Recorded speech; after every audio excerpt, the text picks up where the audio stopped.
পুরান ঢাকার হৃৎপিণ্ডে, যেখানে গলিগুলো এতটাই সরু যে দুটি রিকশাও পাশ কাটাতে কষ্ট হয়, সেখানে এক অনন্য পাড়া, শাঁখারী বাজার। শতাব্দীর পর শতাব্দী ধরে এই গলিতে বাজে শাঁখার আওয়াজ, মিশে থাকে হরেক ধর্ম আর ঐতিহ্যের গন্ধ। ধূপ, হলুদ আর শাঁখার গুঁড়ো সব মিলিয়েই যেন এক জীবন্ত ইতিহাস। কখনো শাঁখারী সম্প্রদায়ের আবাসভূমি ছিল এই জায়গা, যারা শাঁখার চুড়ি তৈরি করার শিল্পে ছিলেন দক্ষ। তবে এটি শুধু একটি গলি নয়, এটি একটি জীবন্ত জাদুঘর, আমাদের অদৃশ্য সাংস্কৃতিক ঐতিহ্যের এক অনন্য নিদর্শন। শাঁখারী শব্দটি এসেছে শাঁখা থেকে, সাদা শাঁখার চুড়ি, যা হিন্দু বিবাহিত নারীদের জন্য শুভ বলে ধরা হয়। এটি শুধু অলংকার নয়, একটি ধর্মীয় প্রতীক, পবিত্রতা ও সম্প্রীতির চিহ্ন।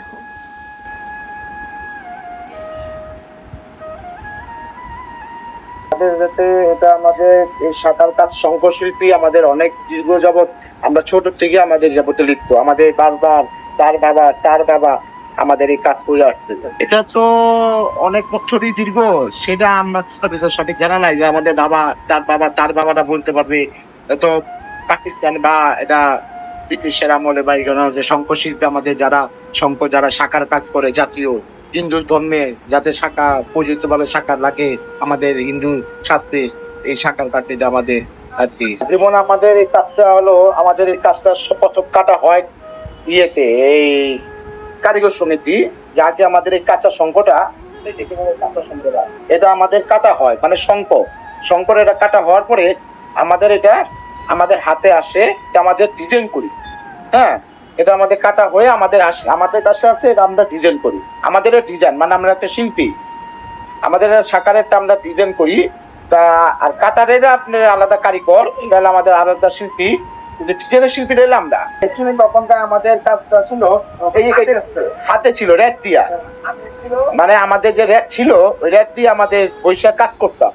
আগে আমাদের রেট ছিল, রেটটা দিয়ে আমাদের এইটা মান্দাবাড়ি বলে, এটাকে মানে তেরাবাড়ি বলে। আমাদের এটা আমাদের যত করে শিল্পী ছিলাম, আমাদের আপনার শিল্পীগুলো তখন তো আমাদের হাতে কাজ করতাম। এখনকার আধুনিক জিনিস মানে দুনিয়াতে বা আধুনিক জিনিসে আমাদের মেশিন, তারপরে আমাদের এইসব ডলার মেশিন, আমাদের আগে হাতে ডলতে হতো, হাতে নকশা করতে হতো, আমাদের এখন হাতে হয় না, আমাদের টোটালি আমরা এখন মেশিনে আমাদের শাঁখা তৈরি হয়ে যায়। আমাদের বাংলাদেশেও শিল্পী আছে, প্লাস আপনার ভারতেও আছে। আমাদের এখানে চ্যালেঞ্জের কোনো যে যখন পারে আমাদের শিল্পী তখন যেভাবে আমরা কাজ করি। ভালো, মানে যারা কারিগর শিল্পী আমরা সবাই মনে করেন একত্রভাবে আমরা কাজ করি, কেউ কারো মনে কোনো নাই যে সবাই জানে, আর সবাই মানে কি করতে চায় যে আমরা যেরকম কাজ করি আমাদের আর কারিগর ওই রকমই কাজ করে। এখনকার ইয়ং বয়সে বা আমাদের ছেলে পেলে বা আমাদের যারা নতুন প্রজন্মে যারা আসবে, এখন সঠিক বলতে পারি না এরা কি কাজ করবে কিনা, একদিন না একদিন এটা হারিয়ে যেতে পারে। যেমন আমাদের এখনকার যেমন আমরা এই কাজটা করতেছি, এই যে বললাম না, অ্যাকচুয়ালি আসবে কিনা সঠিক আমরা এটা বলতে পারতেছি না। আমাদের কোনো পূর্বজন্ম কোনো ছেলে পেলে আসবে কিনা, এটাতে লিপ্ত হবে কিনা, সেটা আপনাকে আমি শিওর দিতে পারতেছি না। এটা মতো ওনারাই বলতে পারবে যে ওনারা এটা পিছিয়ে লিপ্ত থাকবে কি থাকবে না। যেমন আমার বাপ দাদারা আমাকে বলছে যে বাবা তোমাকে শাঁখার কাজ শিখতাম, আমি কাছে ঠিক আছে, আমি নিজের ইচ্ছা নিজের সহায়তা আমি এখানে এই শিল্পীর মানে শিল্পত জিনিসটা আমি শিখতে আসছি। এটা একটা শিল্পী, একটা ডিজাইন। উনি আমার ভাই, উনি একটা ডিজাইনার মাস্টার, উনি একটা শিল্পী। এবং আমাদের যারা শ্রমিক আছে, যারা আমরা শ্রমিক, যাকে বলে আমরা একটা শ্রমিক, আমরা যে বর্তমানে অনেক শ্রমিক ছিল, মধ্যে এখন বর্তমানে 15 জন শ্রমিক আছি আমরা এটাতে। 100 জনের ভিত্তি আপনার হলো আমরা এখন বর্তমানে 15 জন আছি, তাহলে অনেকেই মরে গেছে। এই যে আপনি একটু প্রশ্ন করলে যে আসবে কিনা, এটা তাই আমি সঠিক বলতে পারব না আমাদের ছেলে পেলে এটাতে লিপ্ত হবে কিনা। শাঁখারীরা শুধু শাঁখা চুড়িই বানাতেন না, তাদের হাতেই তৈরি হতো বিয়ের মুকুট, দেবদেবীর অলংকার এবং পূজার সাজসজ্জা। পাতলা হালকা শোলা দিয়ে নিখুঁতভাবে কাটাকাটি করে এক একটি মুকুট বানাতে সময় লাগে ঘন্টার পর ঘন্টা। শোলার এই শিল্পটিও এখন হারিয়ে যাওয়ার পথে। যাদের হাতে এই কারুকাজ বেঁচে ছিল তাদের অনেকেই বয়সের ভারে নুয়ে পড়েছেন, আর নতুন প্রজন্ম তেমন আগ্রহ দেখাচ্ছে না। তবুও কিছু হাতে গোনা শিল্পী এখনো ধরে রেখেছেন এই ঐতিহ্য।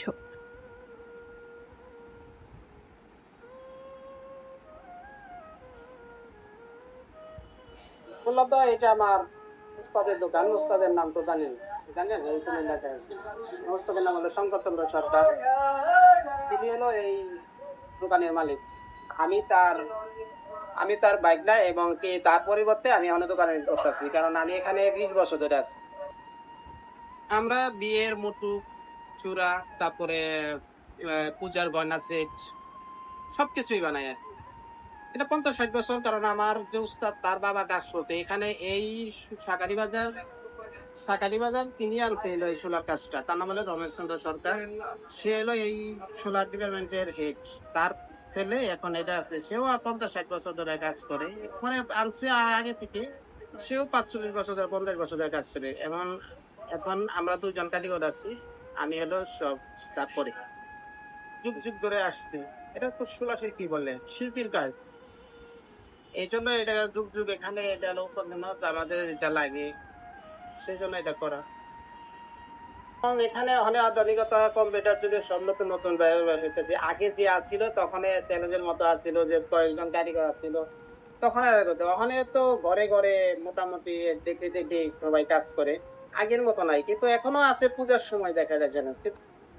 তফাৎটা একটু আগে ছিল হলো হাতের কাজ ছিল বেশি, মানে এই সোলা দিয়ে হাতের কাজটা বেশি হয়েছিল, নিজের মনের থেকে সবাই আসতো। এখন তো আধুনিক যুগে সবাই এলো পাওয়া যায়, মানে স্টোন পাথর পুতর সবাই এলো চিনা জিনিস পাওয়া যায়। এখান দিয়ে আর কি বেশি আর কি করে, হাতের কাজটা একটু কমে গেছে।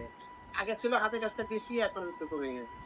এখনো যদি যারা সূক্ষ্ম সোলার কাজ চায় তাদেরকে দেই।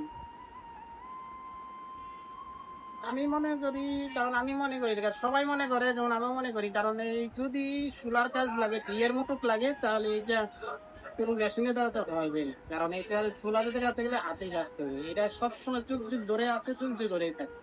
কিন্তু যতদিন বিয়ের মতো লাগে তখন শিখতেছে বলতে, যেমন আমার এখানে 10 জন কারিগর আছে, এখন আছে একজন, তারা শিখে শিখে বাইরে গেছে। অনেকেই আছে এই কাজটাকে ধরে রাখি, অনেকে আছে ভালো লাগে, যাদের ভালো লাগে তারা কাছে কিন্তু শিখে। অনেকেই আছে ছোট ছোট অন্যান্য আছে, আমাদের আছে।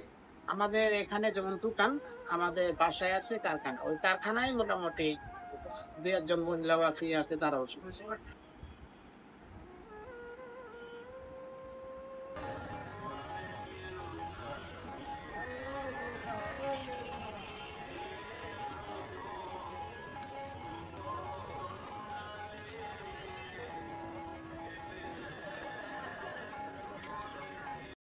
শাঁখারী বাজার, এটা এক স্মৃতির অনুসন্ধান, জীবন্ত ঐতিহ্য, বিলুপ্তির পথে থাকা শিল্প আর এক সাহসী সম্প্রদায়ের নীরব লড়াই। আমাদের লক্ষ্য হলো এই জায়গার নিঃশ্বাসে মিশে থাকা অদৃশ্য সাংস্কৃতিক ঐতিহ্যকে তুলে ধরা।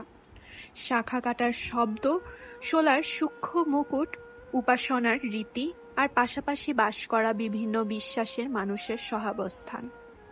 এসব ঐতিহ্য প্রজন্ম থেকে প্রজন্মে চলে এসেছে, কোনো বইয়ে লেখা নয়, বরং মানুষের হাতে আর হৃদয়ে আঁকা। স্থানীয় কারিগর আর বাসিন্দাদের কণ্ঠের মধ্য দিয়ে আমরা দেখতে পাই কিভাবে এসব চর্চা ধীরে ধীরে হারিয়ে যাচ্ছে। ব্যয় বৃদ্ধি, নগরায়ন আর প্রজন্মগত পরিবর্তনের চাপে। তবুও আমরা আশার আলো দেখি তাদের মধ্যে, যারা এখনো ধরে রেখেছেন ঐতিহ্য, যারা এখনো শেখান, এখনো তৈরি করেন। শাঁখারী বাজারকে তুলে ধরার মধ্য দিয়ে আমরা শুধু গল্প রাখছি না, আমরা রক্ষা করছি আমাদের পরিচয়, স্মৃতি আর একটি সাংস্কৃতিক উত্তরাধিকার, যা পুরো বাংলাদেশের। কারণ ঐতিহ্য শুধু যা আমরা পাই তা নয়, ঐতিহ্য হলো যা আমরা আগলে রাখি আর ভবিষ্যতের জন্য বহন করে নিয়ে যাই।